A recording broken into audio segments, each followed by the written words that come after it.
life. So they say it's but a game and they let it slip away.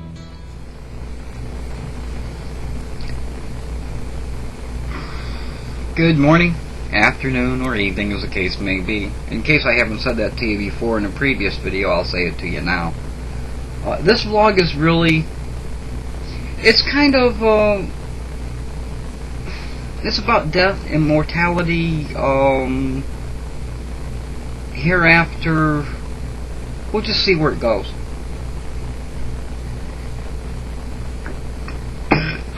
When my father was a truck driver, which I've mentioned. He worked for UPS and he drove for them for 35 years. Was a, I don't know if you could call him an over-the-road driver, because he was home every night. You know, he worked 11, 12 hours a day, as far back as I can remember.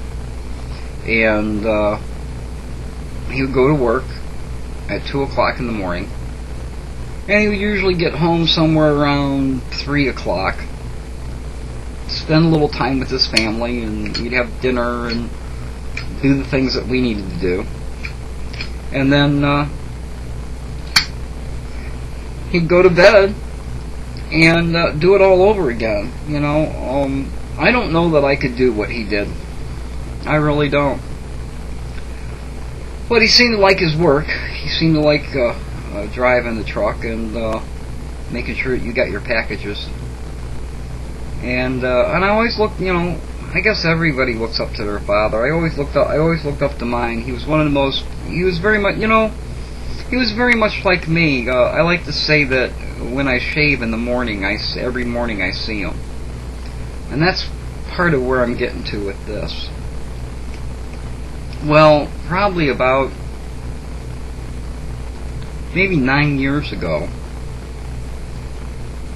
Well, he had an episode in the garage where he passed out, and there was no good reason. My father was one of the healthiest men you could ever know, you would think. He didn't smoke, didn't drink. But he was in a car, or in the garage, working on a car, and he just passed out. Just boom, gone. We went to the hospital, and they didn't really find anything, and nobody thought anything of it. And then suddenly, you know, he took ill, and when my father retired from UPS, I think he was a man who defined himself by what he did. If you said to him, you know, who are you, he would tell you right away that, first of all, the first thing that would be out of his mouth was that he was a truck driver. And the second thing out of his mouth would be that he was a husband and father. And I don't think that's because he felt truck driving was more important, but I just think that's how he defined himself. So when he retired, he seemed to have lost his direction. And he felt less important, I think. He never said that, but I always kind of felt it. You know, I would go over and ask him for help when I didn't need help, just so that, you know, he would still feel important. Anyway, let me tell you about when he passed. I was in North Carolina living with a girlfriend after my divorce. And I got a phone call that said, I already knew that he'd been ill. They had moved the hospital bed into the house, and hospice was coming over. They said he had some major heart problems, and he wasn't strong enough for them to do any kind of a surgery. So his days became getting out of bed and sitting on the patio, and that was pretty much it.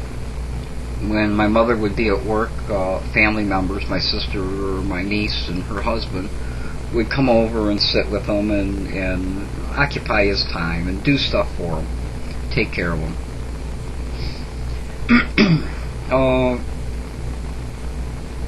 he had a heart attack, and then he came out and he was on hospice. So I got a phone call in North Carolina that said, your father said he would like his boys to come home. Well, my brother lived, here in Ohio. So basically that meant that I needed to come home.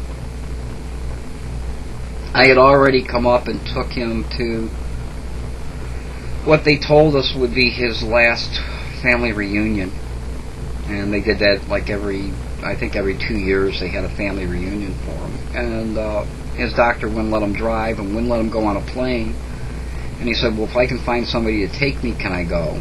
And the doctor said, well, yeah, you can. So he called down and asked me if I would take him.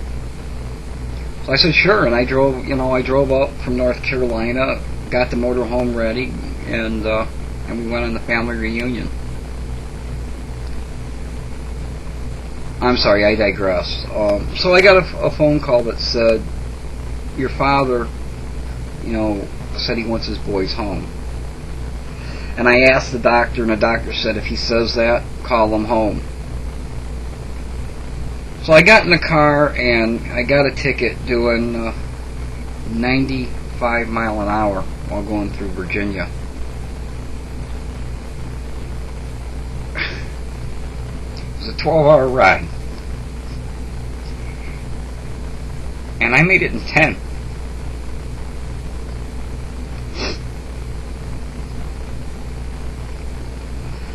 My work told me to take the time I need and go. So I went. I came up. And when I got to the house, I immediately went in to see him in his bed.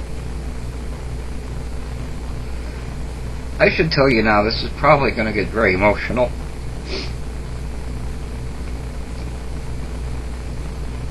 But I'm going to go on anyway. Forgive me in advance.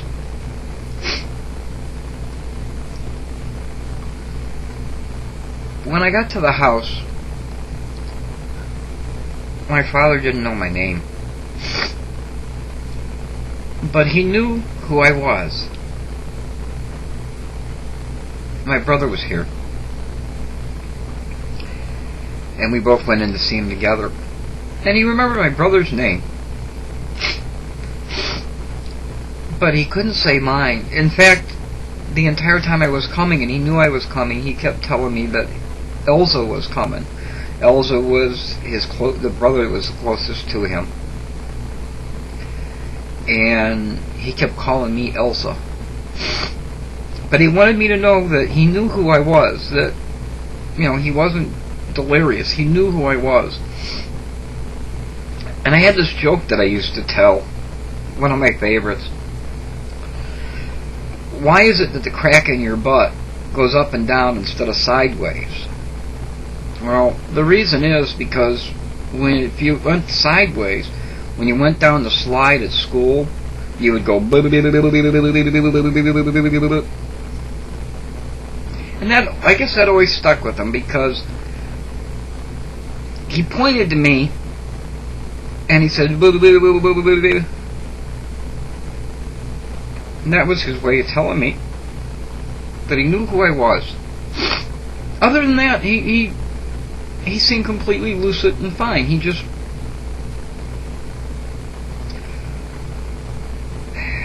So he seemed really worried about my mom, and when he went, what would she do? He said 2 or 3 times. And I've never been the responsible one in the family. And I said to him, this isn't the time to worry about anybody but you. And don't worry about Mom. I'll take care of Mom. I'll make sure she's okay. And he cried and he said, you don't know what you're saying.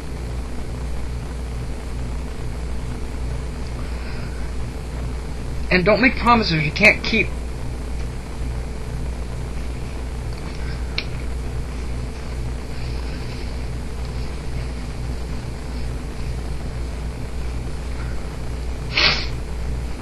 And I swore on my honor.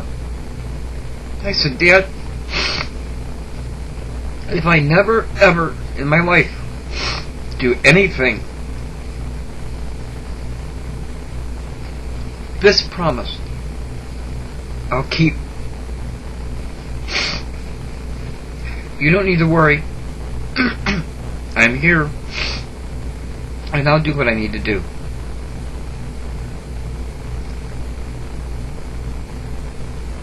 And he patted me on the shoulder. And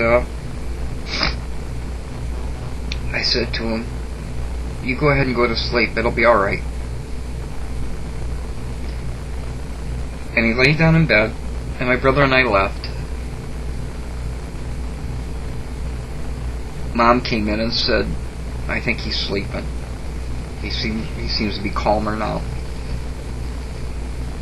So I excused myself to go upstairs and go to sleep. Because I had been up most of the day and then driven 10 miles or 10 hours to get here. And I went up and got in bed. I can't tell you how long it was. I know it was 2 or 3 hours, if that. And somebody came banging on the door and they said, it's time. And I was angry. I said, it's not time. I just laid down. I haven't had any sleep. I need my sleep. And they said, no, it's time. And they left the door. So I got up and got dressed and went downstairs. Walked into a room full of crying people. Walked into a room full of people that they were just drones. They seemed to be walking around aimlessly. And discovered that my father had gone. So I went in by myself and I checked him. And I kissed him on the forehead.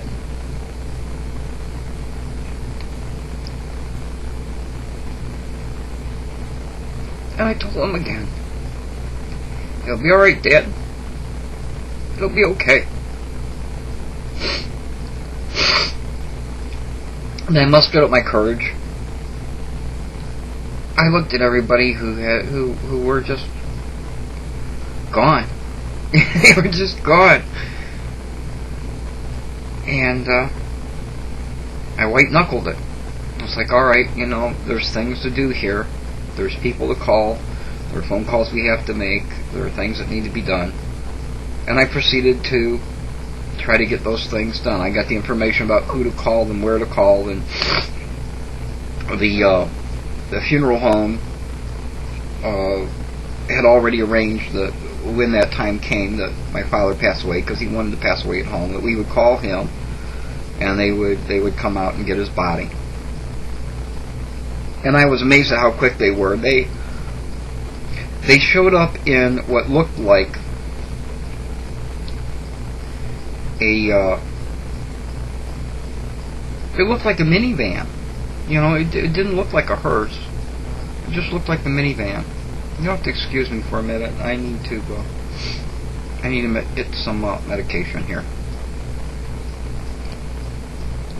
I'm back. I got my nitro. What happens when I'm having some chest problems, in my case, is I get these incredible headaches.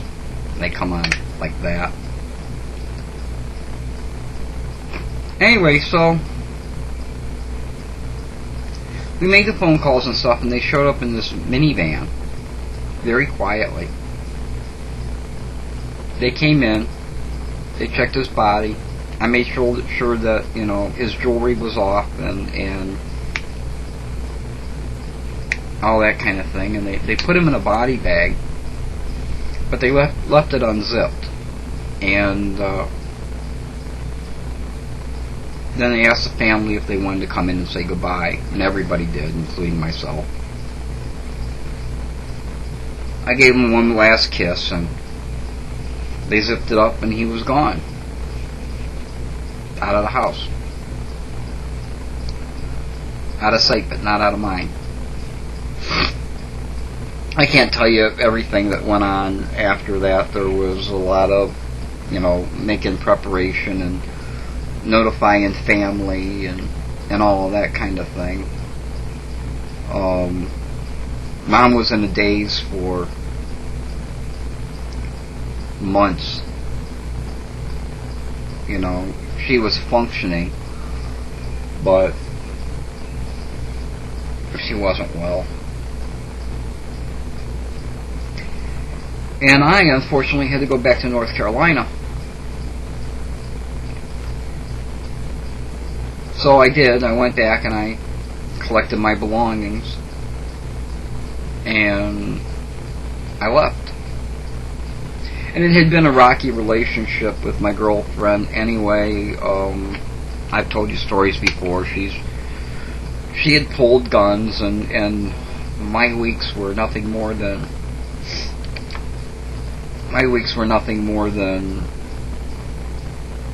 endless nights at the bar, because she managed the bar, so I went there to spend time with her. I was working 9-10 hours a day and spending 4 or 5 hours at the bar and then getting a little bit of sleep. Anyway, so I went down, I got my belongings and came back to Ohio to take care of my mother. At that time, there were other family members that were helping out. Most notably, probably my niece and her husband. So I wasn't too worried.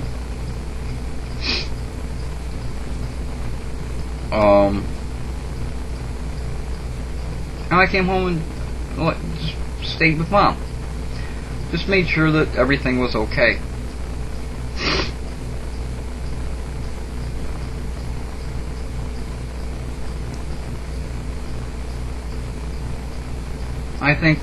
I see that I'm on 26 minutes, so we're going to take this into yet another one to give you the rest of the story.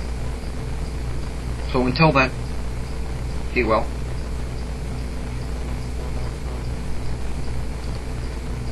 Well, I just realized that I miscalculated, and it's not 26 minutes. All the vlogs that I'm doing at this moment add up to 26 minutes. So we'll go on.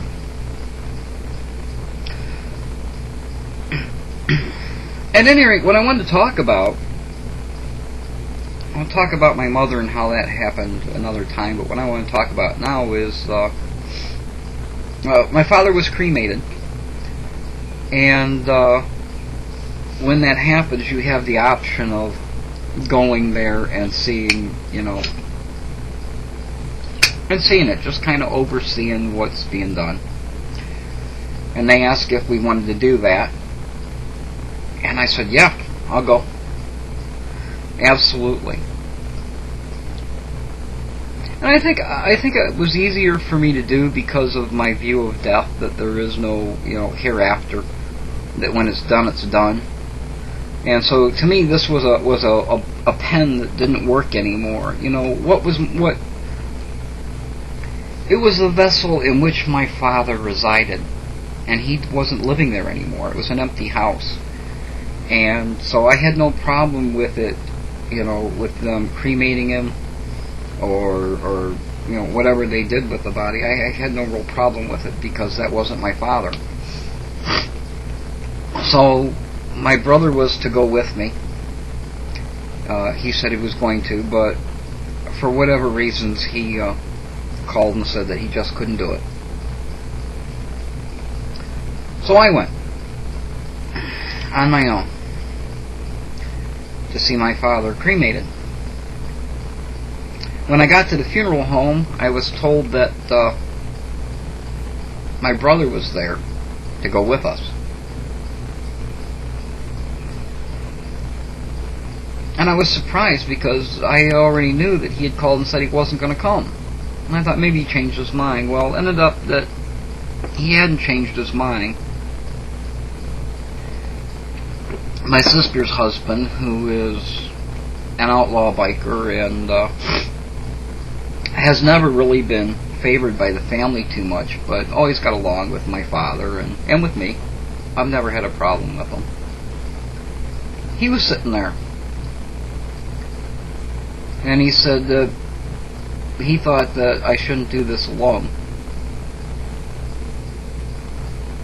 So he went with me. He drove, and him and I went to the crematory and watched my father cremated, and we went and picked up the ashes. I think it was the following day. It was kind of cool though when we got to the crematory.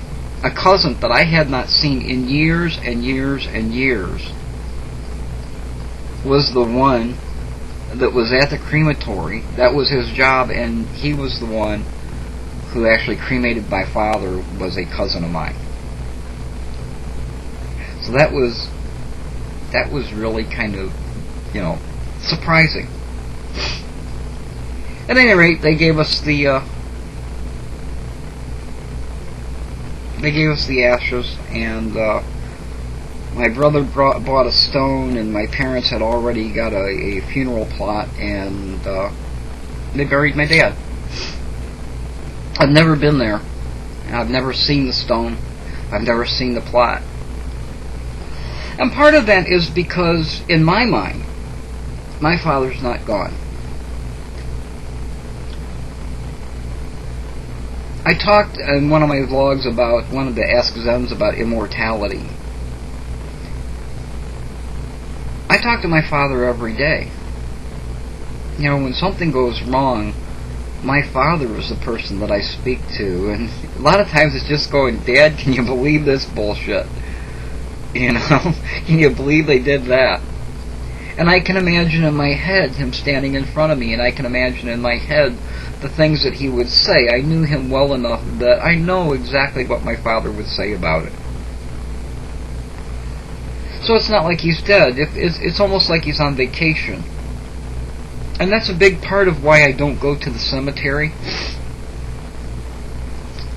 Somehow I think if I went to the cemetery, saw the stone and the burial plot, that I might lose that connection that I still have with my father. So I refused to go. As a result, since I'm now taking care of Mom, when she wants to go, somebody else has to take her, because I refuse to go.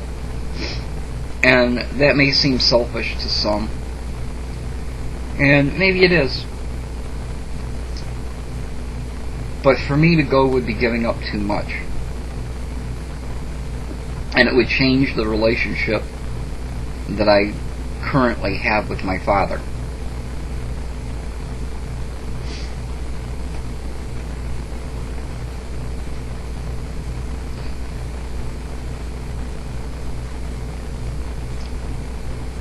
So my father lives on in me. Him and I look alike, speak alike, and for the most part, on the really important issues, we always saw eye to eye.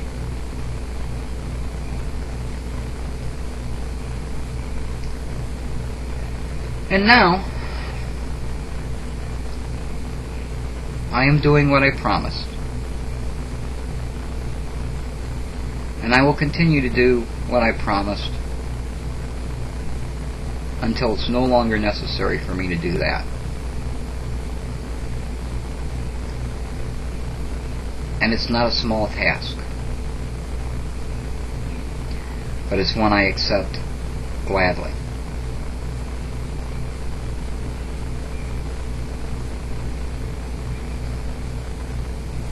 We'll stop this vlog now. I'll let some of what I said sink in. It's not, everybody deals with death a different way. But it's kind of nice to kind of feel like your passed on relatives aren't gone.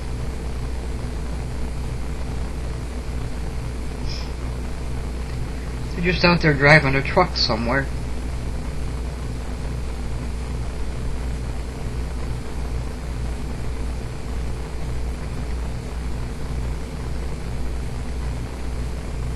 Until next time, be well.